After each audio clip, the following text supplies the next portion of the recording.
નર્મદા જિલ્લાના જે જુનારાજ ગામ છે, 60 ટર્મના સાંસદ મનસુખભાઈ વસાવાનું ગામ છે. 2019માં ત્યાં રસ્તો મંજૂર કરવામાં આવ્યો હતો, પણ વન અને પર્યાવરણ વિભાગ દ્વારા એ બનાવવા દેવામાં નહોતો આવતો.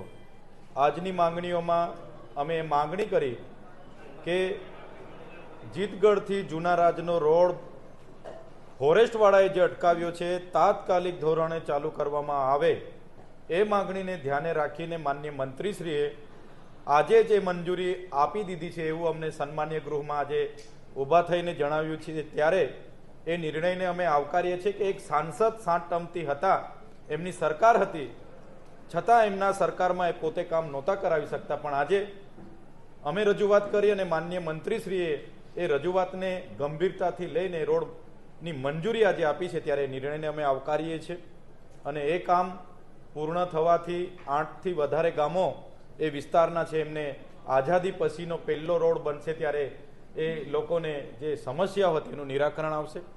બીજો મારો ખાસ મુદ્દો આજે સન્માન્ય ગૃહમાં હતો. 1968માં ઉકાઈ પરિયોજના બની.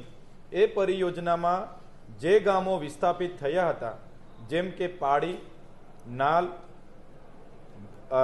મોટા કાકડીઆંબા, ભાદોડ, સોરતા જેવા ગામો વિસ્થાપિત થઈને જે જંગલની જમીન ખેડીને પોતાનો નિર્વાહ કરતા હતા, ગત વર્ષે ફોરેસ્ટ વિભાગ દ્વારા વર્ષો પછી અચાનક કોઈપણ જાતની જાણ કર્યા વગર ત્યાં પહોંચીને 200 જેટલા ઘરો તોડી નાખવામાં આવ્યા હતા.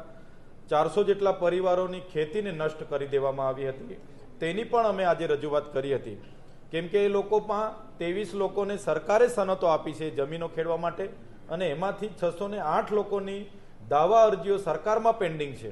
ત્યારે વન અધિકાર 2006નો અધિનિયમ એવું કહે છે કે જે લોકોએ 2010 પહેલાં ખેતી કરતા હોય અને જેમણે દાવો કર્યો હોય, ભલે એમની પડતર અરજી હોય, પણ એમની જમીનમાં ઊભા પાકને ક્યારેય કોઈ વન વિભાગે એ નષ્ટ કરવાનું થતું નથી કે એના ઘર ખાલી કરવાના થતા નથી. છતાં વન વિભાગે કર્યું.